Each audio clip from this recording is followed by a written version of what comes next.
welcome to the deep dive. Let's talk about mental strength today, but maybe not how you usually think about it.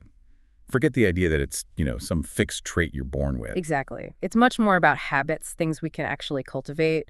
And what we want to do in this deep dive is explore 13 common pitfalls. Right. Things that mentally strong people seem to consistently avoid. Yeah. Think of it as a shortcut, maybe, to understand these mindsets that can be really empowering for personal growth. We're drawing on some insights that lay these out pretty clearly. Okay, let's get right into it. First up, avoiding self-pity. Sounds basic, maybe. Well, yes and no. Nobody wants to wallow, but the material suggests it's surprisingly easy to get stuck dwelling on misfortune. And that creates this, negative cycle. It just holds you back. It really does. And the contrast is striking. Mentally strong folks, they don't ignore the bad stuff, but they consciously shift focus. Towards gratitude, towards solutions. Precisely. Acknowledge the feeling, sure, but then pivot. It's about taking ownership of your reaction, not being a victim of circumstance. It's like a quick emotional check-in, not moving in permanently. They use that example, Sarah, who lost her job. Right. She was disappointed, obviously, but then she focused on her family being supportive. Yeah, she listed the good things she still had. Gratitude. And then immediately started updating her resume. That proactive part seems key. It is. And for you listening, think about those tough times. Even when things feel out of control, finding something you're grateful for, identifying one small action you can take. That can make a huge difference in feeling more in control, right? Absolutely. It helps you bounce back faster. Okay, number 2, don't give away their power. This one's interesting. It's about not letting external stuff dictate your self-worth or emotions. Exactly. Giving away your power means letting, say, someone else's opinion or maybe a criticism define how you feel about yourself. So it's about setting boundaries, choosing your response. That's a huge part of it. The insights really stress choosing how you respond instead of just reacting on autopilot. Like the example of John getting harsh feedback at work. In front of people, too. Instead of crumbling, he sort of evaluated it objectively, took what was useful, ignored the rest. And didn't let it crush his confidence. He held on to his own sense of value. Yeah. So a question for you is, where might you be giving away your power?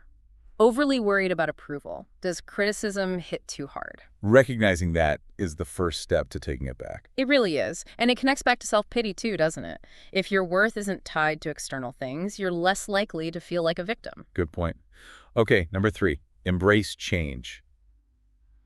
Oh boy, definitely a tough one for a lot of us. It's natural we resist change. There's that fear of the unknown, discomfort with things being unstable. But the mentally strong approach is different. Yeah, they tend to reframe it. They see change not just as a threat, but maybe as an opportunity for growth, for learning. Like Lisa, whose company relocated instead of resentment. She got proactive, researched the new place, connected with people there, saw it as a chance for new experiences. It's whole mindset shift. It is. So think about a change you faced recently. How did you react? Could you have approached it differently, more openly maybe? That's useful for next time. So we've covered internal state, external reactions, and now change. Next is number 4. Focus on what they can control. Seems obvious, but we waste so much energy worrying about things totally outside our influence. Other people's choices, global events, the weather. And that just ramps up stress and anxiety. Exactly. Mentally strong people seem to recognize the futility of that. They channel their energy into action, into what they can influence. And accept what they can't. Right. Acceptance is key, like Tom with the delayed flight. Yeah, instead of raging at the airline. Which helps nothing. Email his team, get some work done, focused on his fear of control. So where are you spending energy on the uncontrollable? Identifying that and consciously shifting focus back to what you can do, that's freeing. Really cuts down on wasted stress. Okay, number 5, don't worry about pleasing everyone. Another challenging one, especially now. Oh, definitely. With social media, the pressure to be liked, to get approval, it's immense. If you're like trying to please everyone leads to burnout? Right. Compromising your own values? It absolutely can. The insights emphasize that universal approval is impossible. Mentally strong people seem to prioritize living authentically, according to their own principles. Like Emma saying no to social things to focus on work or self-care. Yeah, it's not about being rude. It's about making choices aligned with her priorities, even if someone else is momentarily disappointed. It comes back to boundaries again, being able to say no. Definitely.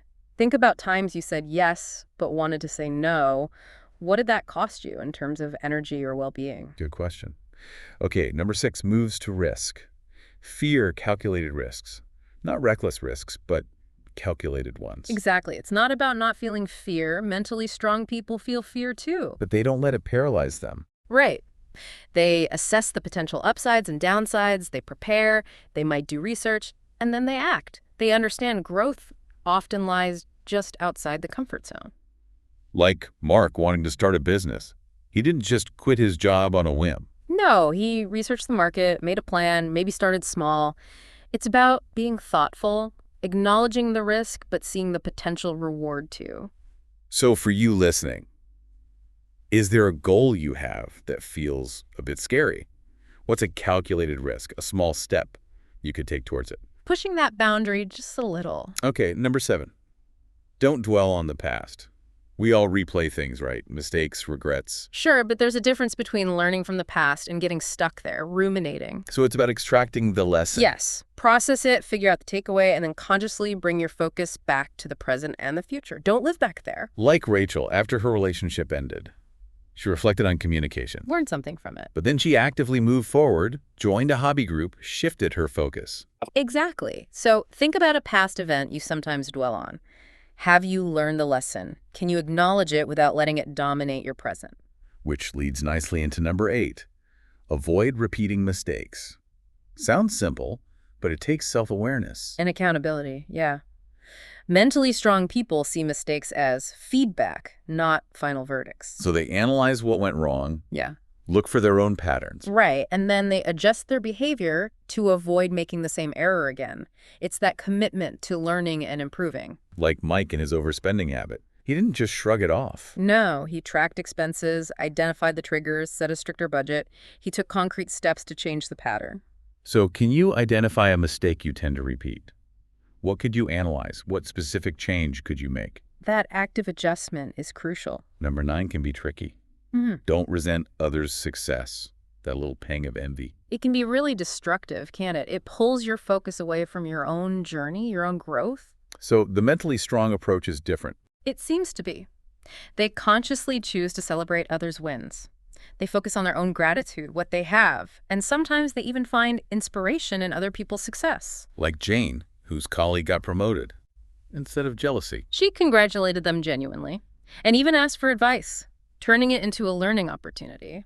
That's a powerful shift. It is. So how do you usually react to others' success? Can you consciously try shifting towards celebration or seeking inspiration instead? Okay, number 10. Don't give up after the first failure. Resilience, perseverance. Foundational stuff. Mentally strong people seem to understand that failure is often just part of the process, especially with anything worthwhile. So that first setback doesn't mean stop. No, it means learn, reframe it as feedback, what went wrong, how can I adjust my approach, then try again. Like Alex running the marathon, hitting the wall at mile 20. Jimmy would quit, but he used that failure to adjust his training. And eventually succeeded. That persistence. Crucial. So think about a time you gave up after failing once. If you'd seen it as feedback instead of a final failure, might you have kept going? Interesting perspective. Number 11. Don't fear alone time. In our always-on world, being alone can feel weird sometimes. Yeah, and the insight suggests that avoiding it might mean you're uncomfortable with your own thoughts or feelings. Whereas mentally strong people see value in it. Exactly. Solitude is an opportunity for reflection, for self-discovery, just for recharging mentally. They don't need constant external buzz to feel okay. Like David taking a weekend alone for journaling, reading, goal setting. Using that time intentionally. It's about being comfortable in your own company. So do you build intentional alone time into your schedule? Even short bursts can really help with clarity and stress, right? Definitely recommend it. Okay, almost there. Number 12, don't feel the world owes them anything. This is about entitlement versus responsibility. Precisely. That feeling of entitlement that you deserve certain things without effort can lead to resentment when reality doesn't match up. And dependency. Right. Mentally strong individuals take ownership.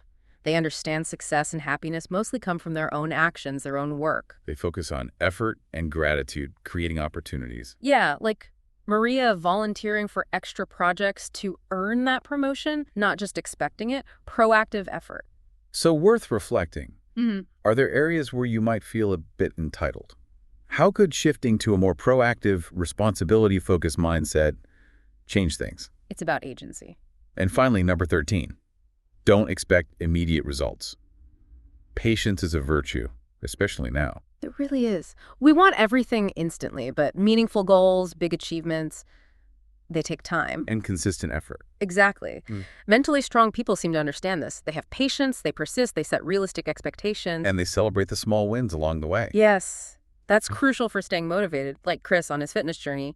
No overnight miracles. Just consistent workouts, tracking progress, noticing small gains. And eventually reaching the goal through that sustained discipline. So think about your long-term goals. Are you acknowledging the small steps, celebrating the journey, or just fixated on the finish line? That perspective matters. So, wrapping this all up, this deep dive really shows that mental strength isn't some magical quality. It's more like a set of skills, right? Absolutely. It's about cultivating these helpful habits we've talked about and consciously avoiding these 13 common pitfalls. It's an ongoing process. Definitely. And these points offer a really practical framework, I think. Tools for building resilience, for navigating life a bit more proactively, more effectively. It's not about being emotionless, just better equipped. Exactly. Better equipped for the ups and downs. So here's a final thought for you to take away.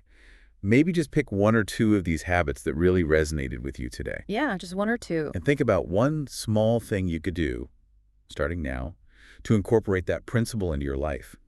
How might that small shift? How might it compound over time, leading to more growth, more control, maybe just a greater sense of well-being overall? Something to consider.